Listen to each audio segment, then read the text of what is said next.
The sickness, the others, the whispers, it all starts here.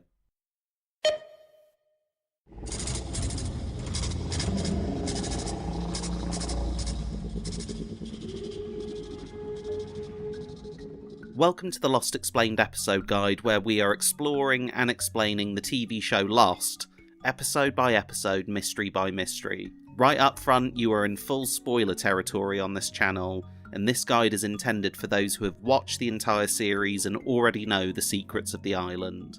We're really getting into the meat of the series now, with the Sayid-centric episode Solitary, in which Sayid's self-banishment leads him into crossing paths with the French woman, who mistakes him for another and tortures him, while his fellow castaways busy themselves with building a golf course back in the valley to pass the time, which is its own form of torture. Let's get into it. I love this episode. It's easily one of the best of Season 1 alongside Walkabout, and it's another David Fury special. Fury was the writer who was behind some of the biggest mythological downloads in Year 1. As touched upon in my episode guide for the pilot, Sayid Jarrah, as played by Naveen Andrews, was a groundbreaking character for American television. Back in 2004, having an Iraqi Muslim as a main character was a really big deal. The long war in Iraq had only just really heated up, and 9/11 was still in recent memory. It can be all too easy to forget just how much of a revolutionary act it was to have a fully dimensional, often heroic portrayal of a Middle Eastern character on mainstream American television. Sayid is the guy you want to have in your corner during a crisis, right? He's intelligent and emotionally perceptive, able to spot a lie a mile away, and he's also a great tactician and strategist. Sayid is always involved in the planning of any oceanic operation, whether it be trying to locate resources on the island, find avenues for potential rescue, interrogating prisoners of war, infiltrating enemy territory, or simply being proactive in helping his fellow castaways survive and protecting them against external threats. If there is any character in Lost who I think is the most reliable, the most loyal, and the most resourceful member of the group, it's Sayid Jarrah. You definitely want him on your team. Although, like many characters, his flashback and on-island storylines become all too frequently anchored to a singular struggle. For Charlie, it's the drugs, for Sawyer, it's the cons, and for Sayid, it's torturing or getting tortured. And we will revisit this aspect of his character many times over the next 6 seasons, although the writers find a way to bring a bit more variety to his plot lines by the time the flash-forwards come into play. Despite the violent, heavy nature of Sayid's flashbacks, there is a lot of humanity to his backstory, as he wrestles with the morality of his actions during the war, and later the fallout from the guilt. Sayid is essentially a haunted man, and now a soldier without a mission or a cause. All he has to keep him going is the promise of reuniting with the woman who gave him hope of a better life, and he becomes fixated on finding her again as a result. But when we really interrogate the events of this episode, and how his bond with Nadia first begins to bloom, it comes from a place of immense conflict and guilt. I'll circle back to this in the constants and variables section, because there's a lot to get into there. Sayid's first official flashbacks take us into the Gulf War to see things from the point of view of the Republican Guard. It was an incredibly brave move to not only make Sayid an Iraqi, but an actual enemy combatant. I really can't express to you just how radical this character and these scenes felt back in 2004. Director Greg Yaitanes uses the old Hunt for Red October trick, in which we transition from a subtitled foreign language to English by zeroing in on an actor's mouth in one smooth camera move to make the switch appear seamless. And all the pain will stop. Your Shiite friends have already implicated you in the bombing. The reason for these scenes playing out in English and not Arabic is simply down to Naveen Andrews not being a fluent Arabic speaker. Naveen is of British Indian heritage. Now, there certainly would be more noise made about his casting today, I'm sure, and while the scenes in Iraq lack the linguistic authenticity of House of the Rising Sun scenes in South Korea, it really is hard to imagine anyone other than Naveen Andrews playing this character now. Regardless of the dark subject matter often associated with the Sayid story, Naveen always imbues them with humanity and pathos. He can play the duality of both the brave and romantic hero, as well as the cold-blooded anti-hero. We come to see that Sayid is a man capable of great violence, with an ability to dehumanise his enemy, sometimes to his own detriment. But that's part of his training, and the result of his experiences during the war. It's how the man survived and how he could torture whoever it was he was ordered to. You turn off your feelings in order to deal with those emotions at a later date. And we meet Sayid at that later date. The war is over for him, but he is now at war with himself, still reckoning with the years of blood on his hands, swearing off violence, swearing off vengeance. He is looking to redeem himself now. But it's not so easy to do when you are thrown into new conflicts every day on this crazy island. As Sayid gets fleshed out over the next few seasons, we come to see him as a man with a deep well of feelings, who is often motivated by love, and capable of immense kindness and compassion. He wants to be a better man than he was, which is why the women in his life, Nadia and then Shannon, represent a sort of personal salvation to him, I think, a way to move on from his past and embrace something good for a change. So when both of those loves are taken away from him in sudden, brutal accidents that were fated to be, he finds himself back in the Badlands. His grief turns to anger, and that anger takes him back to what he was and never wanted to be again. Because switching off those emotions and becoming a soldier with a mission again is what Sayid knows how to do best, especially when that mission is vengeance, and he wants somebody to blame for his losses. And this is what makes him prone to going full-blown Terminator on someone's ass if he needs to. It's his training. Now Sayid will find himself constantly fighting against the darkness within for the rest of the series. I know that many fans complain about how Sayid is written in Season 6, but this is actually in keeping with his established arc in my opinion. It's not the first time he has made a deal with the devil in the name of someone he has loved and lost. It's just that by Season 6, that darkness is now personified and embodied by an actual character. Sayid's time as an interrogator during the First Gulf War is contrasted against him being a prisoner of the French woman who interrogates him as to who he really is and why she should let him live.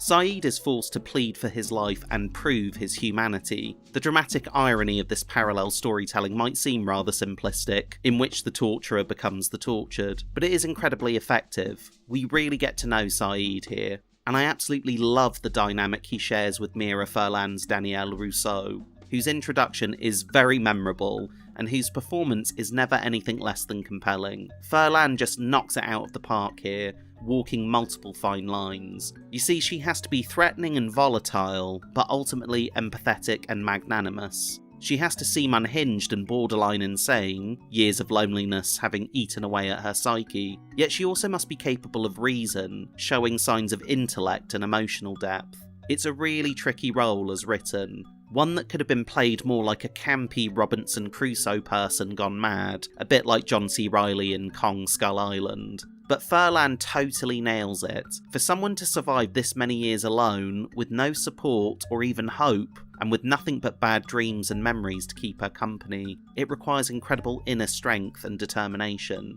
It's clearly the loss of her baby Alex that fuels her to keep going. She must stay alive and thrive if she is ever to see her child again. And it is her hopes of reuniting with Alex that provided a long-running, low-key plot thread throughout seasons 1 to 3 that I found myself investing in more and more as time went on. Rousseau is my favourite recurring guest character in Lost, hands down. I absolutely love the character, despite her being underutilised. And of course the show doing her major dirty in Season 4 when her arc was brutally cut short. The writers mostly use Rousseau as a plot device in Season 1 and 2, in which she would sporadically show up to kickstart a new plotline or dilemma for the survivors to deal with. I never quite understood why the writers' room didn't make Furlan a series regular. She had more than earned the right to join the beach camp and get her own flashback episode, of which we were all excited at the prospect of getting someday. Perhaps one of the biggest missed opportunities of Lost was in not making Furlan a cast regular and not telling Rousseau's backstory sooner. All of that potential is set up in Solitary during her and Sayid's first meeting. A pivotal moment between them comes when Sayid has her at the business end of a rifle and gives her a choice to surrender. She refuses and goes to raise her weapon. We see that Sayid doesn't want to kill her. He doesn't want to pull the trigger, but he does. That really sums up the man he is in many ways. Russo gives this knowing smirk to him. It's such a great moment, I love it. She's clearly hurt by Sayid's willingness to fire, but she has been in this situation before with the man she loved. In a way, I think she can understand and respect the will to survive. Her removal of the firing pin also demonstrates how she was probably less crazy than she appeared. Through all of the trauma, Russo maintained a knack for survival and outsmarting those who meant her harm, at least until she started moving with a larger herd and letting her guard down.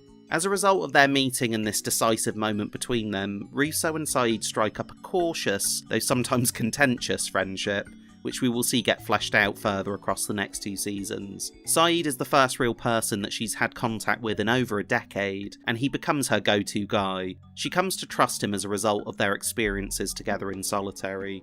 Their relationship remains unpredictable for a while, considering Sayid isn't quite sure what Russo's motives are, nor how dangerous she can be, demonstrated by her taking of Aaron later. It takes time to rebuild that trust, and for us, the audience, to trust her too. But it's clear that Sayid develops a bond with this woman, and I always find the fact that he never gets directly informed of her death in Season 4 to be a massive oversight, considering their entwined island history.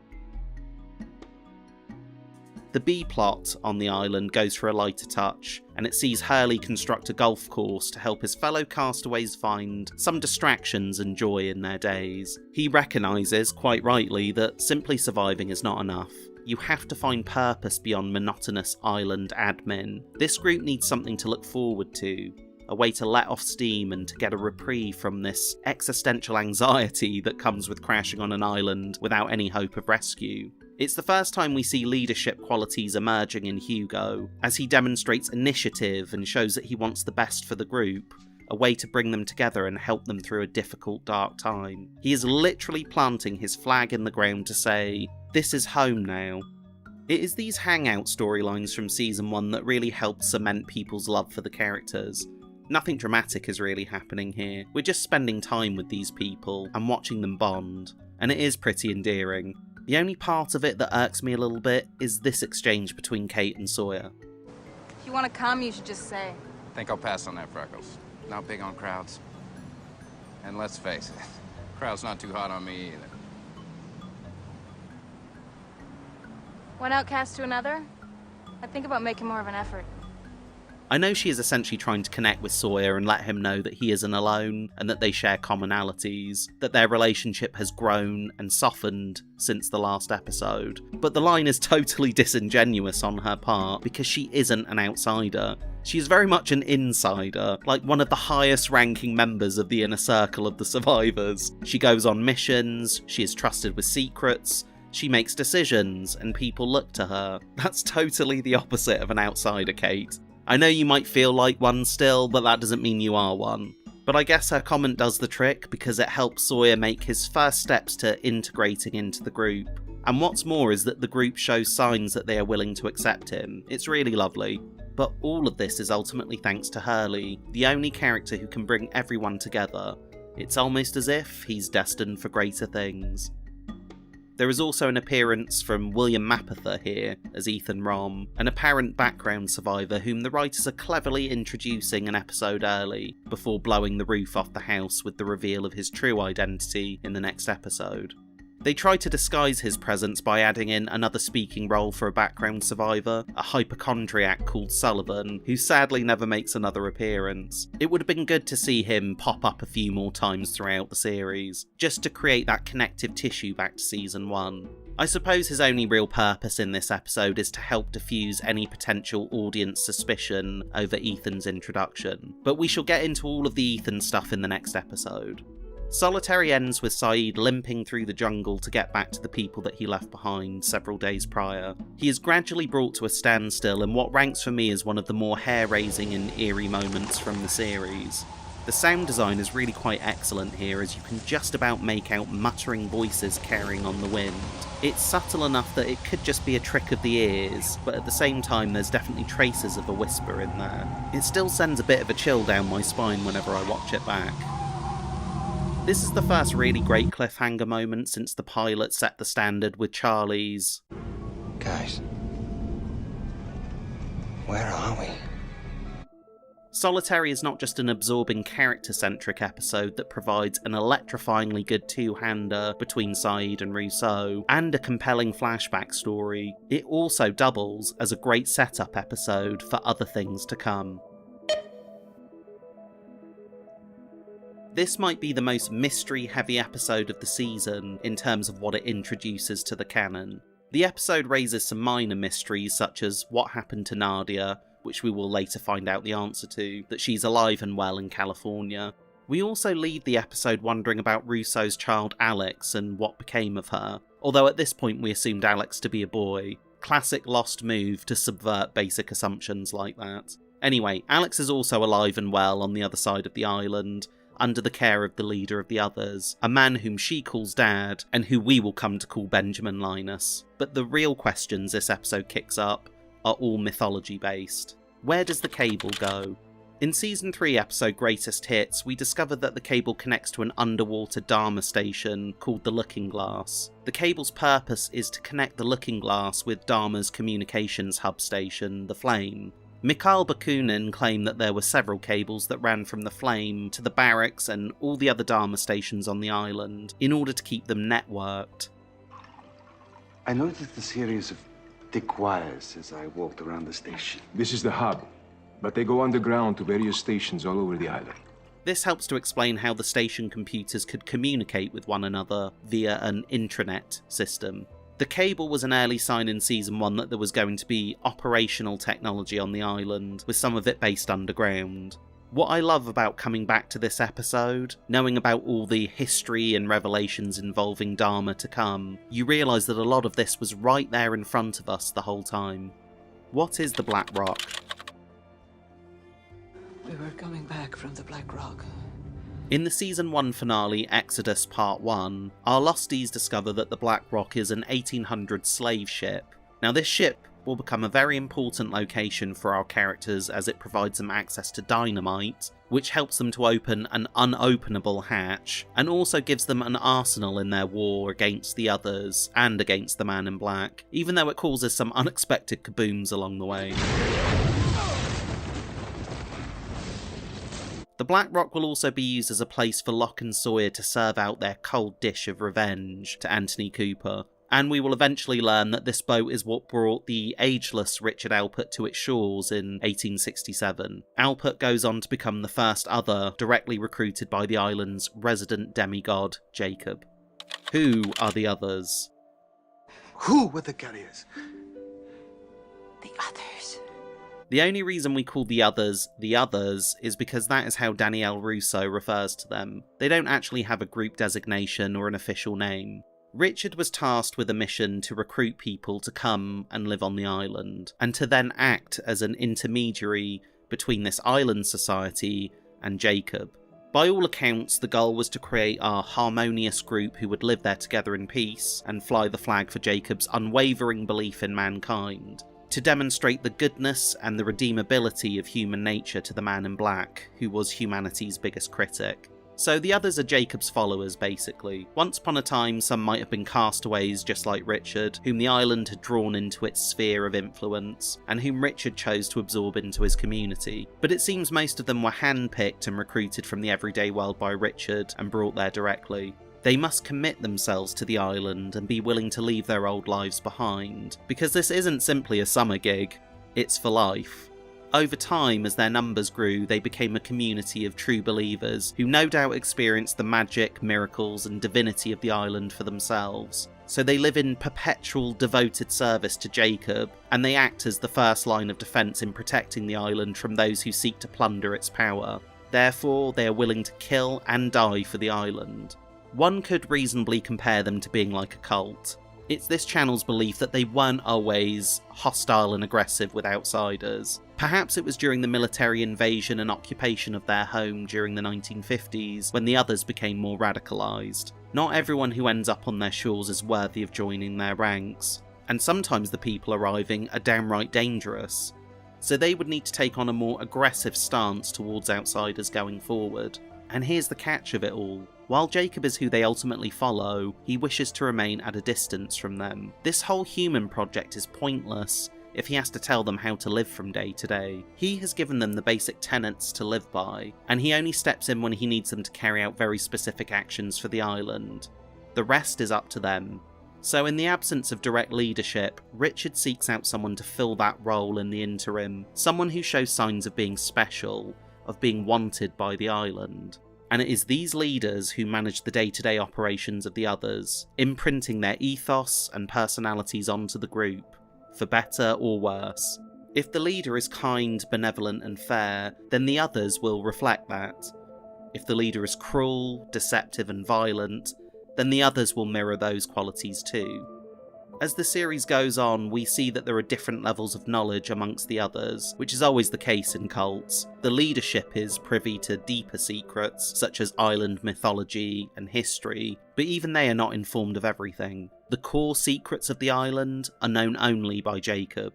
As the decades wear on and the others change leadership and encounter new arrivals as well as new threats, the Man in Black does his best to corrupt them from within by creating conflicts around and between the group, because the war for mankind's collective soul never ends. What is the sickness that infected the French team? He was sick. Sick. Took them, one after the other. I told you this episode establishes a lot, didn't I? We will later learn that the sickness, or the infection, is a sort of nebulous concept. It turns out to be a form of spiritual sickness that corrupts the hearts of human beings and makes them susceptible to the Man in Black's influence. Now, this infection tends to happen when a person is either near death or mentally vulnerable and compromised in some way. Basically, the idea is that our inner light, that piece of the source that lies within us, is where our humanity comes from. It's like a flame flickering in the darkness. The closer it gets to going out, the less of our humanity we have to hold on to. Darkness is ultimately the absence of light, just as evil is the absence of humanity, and we can lose our light in any number of ways. I don't think it's about the Man in Black turning people into zombies that he puppeteers, which I think a lot of people often think is happening to Sayid in Season 6. It's much more about him taking advantage of a person's diminished light, when their moral compass is without true north. The Man in Black himself is entirely without inner light. He represents only the darkness of a person's soul, and he knows how to bring out the darkness in others as a result. That's how he claims them. Your inner light returns to the source in death, which means near death puts you in the danger zone of his influence. However, it turns out the sickness is not irreversible, despite the beliefs of people who have encountered infected people, like Rousseau and Dogan. It all comes down to choice and maintaining connections to one's humanity. Not to belabour the metaphor too much here, but the flame can be reignited or brought back from the brink of being extinguished if it's fanned in the right way. Human connections, positive memories and influences, emotional touchstones. We see that happen to Claire in Season 6. Once she re-establishes meaningful contact with her friends, the Man in Black's influence over her begins to slip away. We shall absolutely discuss the sickness piecemeal whenever we see potential signs of it in the show. What was the nature of the French team's expedition? Rousseau explains that her team was on a science expedition, but she never clarifies what field of study they specialised in, nor the nature of the expedition itself. Now, the episode writer of record, David Fury, revealed in an interview with Lostpedia that in the first draft of the script, there was an exchange pitched by JJ when he and I broke the story in an early draft of Solitary, when Rousseau tells Sayid that she had been part of a research team. Sayid asks her what they were researching. She replies, time. The network saw that draft and asked us to remove the line. They were very timid about anything that smacked of sci-fi during the first season. This is worth noting because the show almost introduced a time travel element in the first season, in this very episode. The idea that Rousseau's science team was studying the nature of time itself would have had major implications going forward and provided a foundation for what comes later in the series.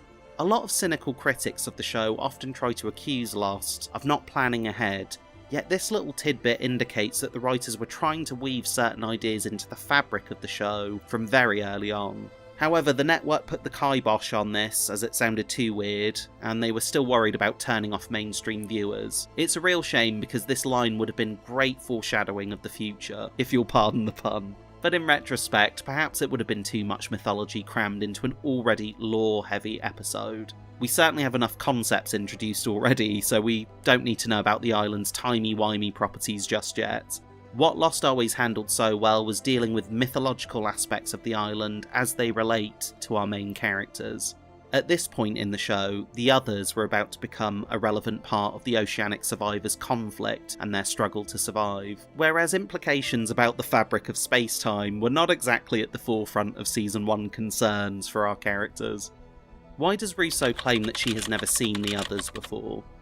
When Sayid asks Russo if she has ever seen other people on this island, she claims that she hasn't, and that she's only heard the whispers, even though in the same episode she also tells them that the others took her child, which is sort of a contradictory statement, and we later see via the time travel madness of Season 5 that she did indeed encounter other people, but the circumstances were so severely traumatising that a lot of these memories became either distorted in her mind or repressed entirely.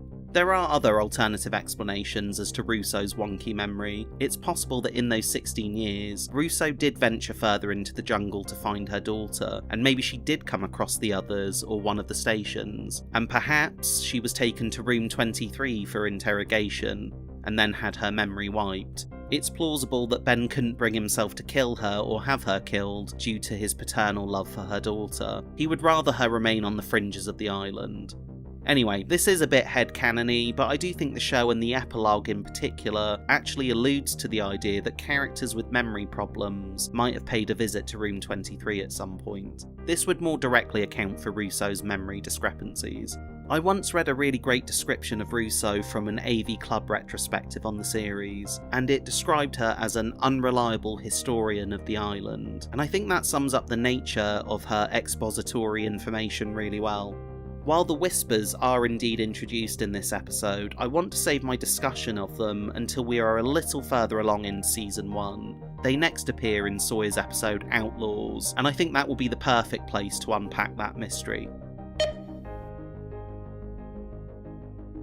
Originally, Solitary was written to come after the character-centric Raised by Another, which is up next. Both episodes deal with revelations that other people are on the island, and both are very closely connected in terms of timeline overlap. But the writers decided to switch the order around and have Solitary come first. This required them to rewrite the scenes to better suit the change-up, presumably so they could end Raised by Another on a cliffhanger that would set up the second act of the season, rather than Charlie and Claire's abduction being followed up with the characters casually playing golf for most of the episode. That would have been supremely weird. I'm assuming that those rewrites included introducing Ethan earlier in Solitary, and having Sayid barge into the ending of Raised by Another. It's actually hard to imagine how these two episodes would have played in the reverse order, to be honest, but it's fascinating trivia all the same. The only other time two episodes would get switched around like this is in Season 5.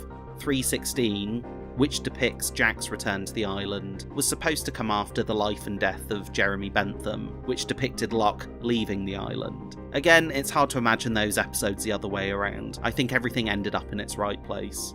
Nadia's message to Sayid on the back of the photograph is one of those great foreshadowing lines that perhaps even the writers hadn't fully appreciated the significance of when adding it into the script. You'll find me in the next life, if not in this one. What? The writing on the back of Nadia's photograph. That line fundamentally defines the Flash Sideways of Season 6, and will be echoed in a more memorable form by Desmond Hume when he tells people that he'll see them in another life. See you in another life, yeah? Well, Sayid will of course find Nadia in both this life and the next life, although in the next life he will have learned to finally let her go. This is perhaps a good place to talk about the Sayid and Nadia relationship, and his on-island pairing with Shannon, and how those relationships relate to the themes of the show about moving on from the past and getting a second chance to change. I think what I'm about to say has probably become a bit of a hot take, but I never really understood people who saw the Sayid-Nadia relationship as a particularly healthy one. To me, it's anything but. Just follow me round the block on this one, okay? Their relationship is essentially this in a nutshell. They grew up together as children. She liked him, but he didn't like her, or know that he liked her.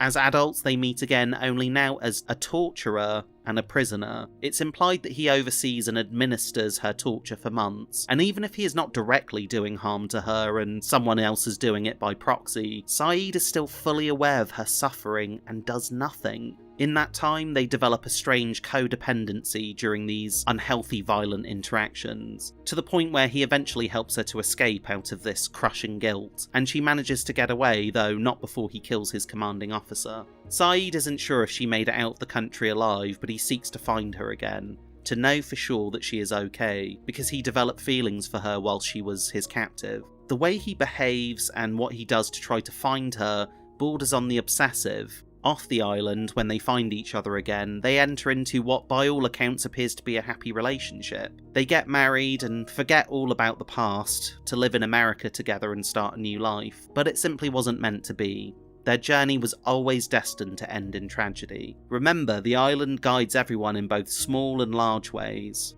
And here is the crux of it. Sayid's relationship and obsession with Nadia happened so that he could follow a path to the island, to Shannon, to being a better man, which will facilitate his redemption later. It isn't Nadia who brings out the light in Sayid, it's Shannon. But I will get into their relationship and the various criticisms about their pairing once we get to it later in the season, maybe when they first seriously start courting one another in Hearts and Minds. Solitary almost entirely revolves around Sayid being tied up and tortured, which speaks to a recurring theme of imprisonment that we discussed in the previous episode. Usually whenever it happens on the show, it's for the purposes of either moving the plot forward or exploring character. Or in the case of the Hydra Island arc, it's designed to actually slow down the plot entirely. But Sayid is the only major character whose storylines are frequently tied to the theme of imprisonment and interrogation. It's more than simply a plot device for his episode, since he has such a complex history with these things. We see him getting tied up by Ana Lucia in Season 2 episode Collision, then later kicking off the Henry Gale captive arc in one of them, whilst simultaneously exploring how he came to be an interrogator in the past. In Season 3, his only centric episode once again revolves around capturing and interrogating, both in terms of the on-island story with Mikhail Bakunin and his flashback story where the tables are turned on him. We even see him cuffed to the swing set in the barracks a couple of episodes later. Season 4 thankfully breaks him out of this cycle for a while, but then even as late as Season 5, the writers are finding a way to integrate imprisonment, interrogation and torture into his episodes, in this case when he is taken prisoner by the Dharma Initiative. And this brings up an interesting question. It's worth asking when exactly a recurring theme or plot device goes from being a method in which to explore character to when it simply becomes a lazy crutch for writers to fall back on. By the time we're doing this dance again with Sayid and Oldham in Season 5, it definitely feels like diminishing returns. Sometimes the needle has to move away from these self-created character tropes, and I'll admit, Lost struggles with this, with a number of characters who come to be too often defined by that singular struggle. But for the purposes of Solitary and his early arc, the torture motif absolutely works and resonates. We also must acknowledge that another sub-theme of the show is about history constantly repeating itself, whether it be people trying to mess with the light, from the Egyptians to the Dharma Initiative, or patterns of behaviour with characters making the same mistakes over and over again, participating in that cycle of destruction that Mother and the Man in Black talk about. I think Sayid becomes a symbol of that destructive cycle, and the push-pull of the light and the dark within, more so than any other character on the show, and I'm really looking forward to exploring this element of the series in depth through him and his future storylines. In the next episode guide, we're going to investigate the Claire-centric episode Raised by Another, which kickstarts the first massive serialised arc of the season and indeed the series, and also introduces the idea of psychic powers for the very first time. And we're gonna pick through all of it, so make sure to check it out. My friends, please like, share and subscribe to keep this channel alive. Consider donating to the Patreon to help me make more videos just like this one, and check out some of the exclusive content I'm making on there. Thank you for watching, and I'll see you back on the island.